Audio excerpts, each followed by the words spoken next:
right, Coach, we saw a big improvement from KJ from game 1 to game 2. Seemed like the offense had been on point overall through the first 2 games. But just how did you like that second game performance improving from week 1, particularly with KJ? Yeah, I thought it was really good. You know, just him coming out. I think just over the course of the week, I heard Coach talk to you guys just saying the kind of week that he had going into the game, and that's exactly what you saw. You know, he was in control so much more last night. You can tell that he wasn't pressing, he wasn't forcing things, and we kept reiterating to him on the sideline between series, man, just keep playing the game, letting things happen, don't force things, and he was taking it in. But you can see his communication with us, and then his communication with the other guys on the offense. It was exactly what you wanted to see.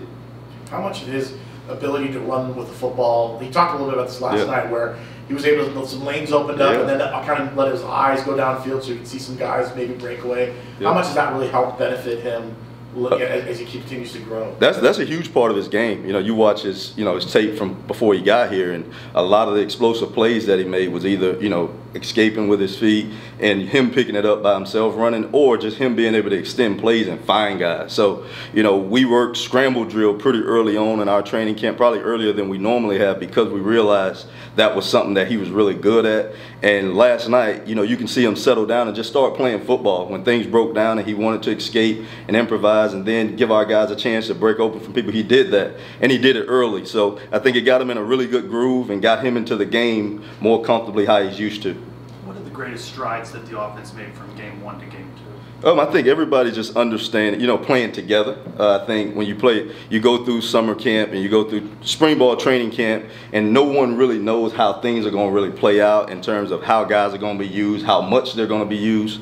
So you play that first game and, things play out a certain way. You got some guys kind of trying to figure out, okay, where do I fit in this offense and how much am I going to be used? So us going through that experience and then them having that to live with, and then going into week 2, they have a better understanding. You watch the response of everyone on the sideline was totally different. Just, guys staying together, no matter who had the hot hand, you're seeing the other guys in different position groups really rooting each other on. And that's what you really want to do. You really want to start getting comfortable to the point where guys are just accepting of however that game plays out, because they know from week to week it can be a little bit different with how many really good skill players we have. A couple of weeks ago you said you needed to see some adversity to really understand what you had. What's the greatest adversity this team has faced through 2 games? Well, I think the first game, how we started as an offense was really. That was really a really big growth point for us. We moved the ball pretty good the first 2 series, and then we end with field goals, which you get points, and that's okay sometimes. But you get down the red zone, you want to score touchdowns. And I think our guys going back, the message that we had this week was, as an offense, we want to finish those early drives with touchdowns if we're able to move, and that's exactly what you saw. You look at our first 4 drives last night, we had 3 touchdowns, and that's exactly what you wanted to see. So them going through the rough patches of that first game, the early part of that first game, and then being able to come back last night and show that we've improved in that area, I think that was a little bit of that. Back-to-back 300-yard rushing games from the ground game. How much of a security blanket is that to have that as kind of the base? I hate to use security blanket, but it's definitely, we knew that was going to be the strength of our offense coming into the season. You got so many good running backs in that position room, and then you got quarterbacks that also are an extension of it. And then we got even some receivers. You look at Xavier Townsend, he's an extension of our run game as well, and one of our better playmakers. So you got so many guys that makes that part of the game for our offense. It's always going to be hard for people to prepare for, and we're going to try to use it to the best of our abilities, and hopefully as the season goes, you'll see it start to open up some other areas of the offense as well. 4 penalties on the first drive, 1 penalty the rest of the game. What was the response on the sidelines to the first drive? We just got to settle down, and we can't kill ourselves. Just going back to your question, Trace, I think that was a big part too. Last night, when you look at that game alone, that was the adversity that you felt. As good as we did is finishing those drives early on, but us really doing a bad job of putting ourselves behind the sticks on a couple of those early series, and then having to battle ourselves out of it. That was the adversity you want to see. And as the games get a little bit tougher, things like that happen, unfortunately. So to see our guys be able to get backed up and still do a really good job of pulling ourselves out of those holes and then finishing the drives the way that you want to finish them. How do you feel the offensive line has fared these past 2 weeks? I think they've done a good job. They're getting better from week to week, just like everybody else. You go back and look at the tape, and they're always always things that from every position group that you want to clean up. And those guys, I think, Coach Hand does a really good job of being really hard on them and straining them through just about everything. And that's what you have to do with that position. So those guys, they've done a really good job of playing together, correcting mistakes when they have happened. And obviously the success of our run game is a big part of them doing a really good job too. So, hats off to them. I know our backs get a lot of credit and they get a lot of headlines because they are really good, but our offensive line do a really good job, and so do our tight ends. Our tight ends are great in our run game. And then our receivers, they're doing a much better job of blocking on the perimeter downfield to create some of those explosive plays too. So it's an overall deal, but our O-line, they're doing a good job in their drive, and they're getting better and better every week. You were part of R.J. Harvey's early development here when you were his position coach, 21, 22. I know he had that injury, unfortunately, when he first got here, but I know you didn't see him last year. You were in another place, but now that you see him now as a finished product, just kind of compare and contrast maybe what you saw early in RJ and to what he is now. You always saw he had the tools, the twitchiness and all that. With always that, he had really good instincts. But I think running back in his transition that he made, always playing a position before a quarterback where he had to avoid so much contact, and you see him now, he's just so much more confident in how he finishes runs, and his patience is always there. Probably as good as patience as I've seen of any running back that I've ever been around. And then his ability to go from 0 to 60 in his lateral quickness. But his game has just become an all-around game. He can play on every down. Anytime he touches the ball, there's potential for a big play. And then you just see him doing all the little things too. His eyes are in the right spot on protections. He's not dropping his head when the contact is coming on protection. And those things right there, they're not in the stat sheet, so you don't get to see it. So from a coach's perspective, to see what he's doing in the run game has been super impressive. But all the things that don't show up in these numbers, he's doing a really good job of it. He's worked himself into being a really good all-around running back, and I feel is one of the best in the country.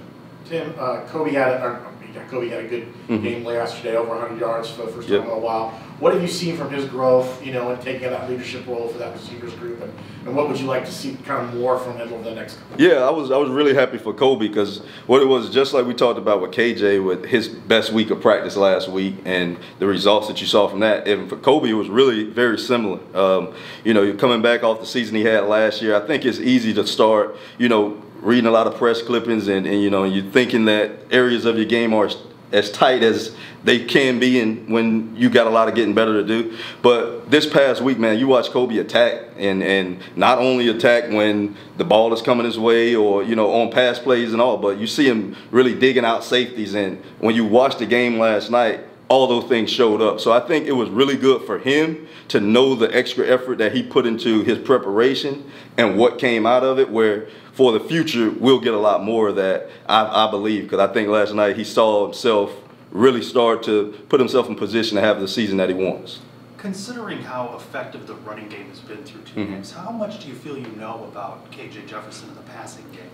Well, we out there working with him every single day, and regardless of how the game plays out when it comes to what we have to do to move the ball, and because at the end of the day, that's what we want to do. There's certain things that we were able to do over the first two games running the ball that we didn't have to get away from, and but KJ's development in the passing game has been really good from what we see on a day-to-day, and I think last night was a big step in that, how efficient he was throwing the ball, and you'll start to see more and more of that, because the better we run the ball, the more teams are going to do to try to stop that. And when they have to do those things, you'll be able to see our pass game open up more than it has too.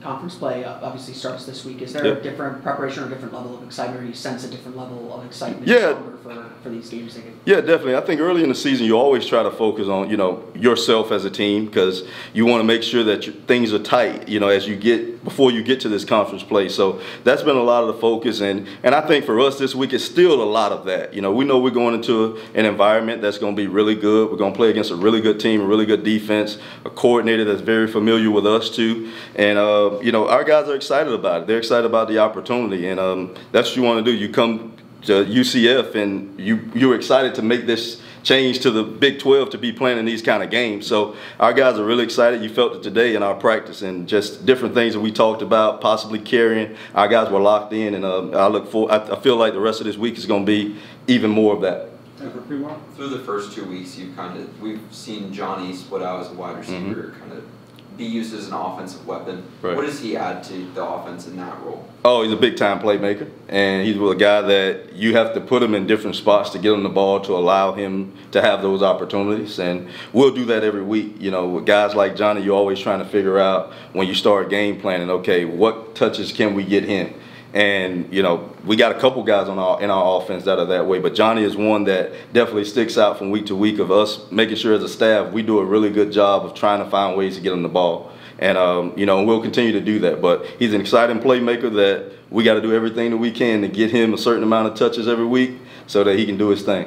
What stands out about TCU, whether it's their scheme or their personnel or some of their playmakers? Start off with a really good staff, you know, guys that have done a really good job everywhere that they've been, especially, you know, from a defensive standpoint. But you turn on the tape, you know, they got some real players there, you know, and I mean on every level of the defense. So, you know, it's going to be definitely a big challenge for us, and, you know, we're excited about it. You know, today with our first little bit of taste of just getting prepared for that game, and like I said before, our guys are going to be excited to go through the rest of this week and be prepared Saturday night. Tim, you've been on road games before. What's the challenge with last year? UCF struggled on the road a little bit. What do you like about road games? You know, what stands out to you that maybe you have to maybe lock in a little bit more differently when you're going on the road? Well, you know, just your overall schedule changes. You know, you're not, for our players, you know, we get the night before, you know, at a hotel and all that, but, you know, you're still around your normal environment every day. So when you got a road game, you know, getting on a plane together, you know, being at that hotel together probably a little bit earlier than we are at our home hotel, it allows us to spend a lot more time with each other. And that's what I really like about the road games. It allow our guys to get out of their normal environment, allows all of us to get out of our normal environment and spend time together, and then, you know, put more into the game plan too. You know, you don't have to worry too much about, you know, even for us coaches, you know, getting home and, you know, dealing with certain things. You focus on the game because you get away early, and, you know, and I'm excited about it. You know, I know last year was last year, but I think this year we'll do a really good job with how we plan things out for our guys to have a lot more success. Okay, thanks, Tim. Thanks, everybody. Appreciate it. Thank you. Thank you all.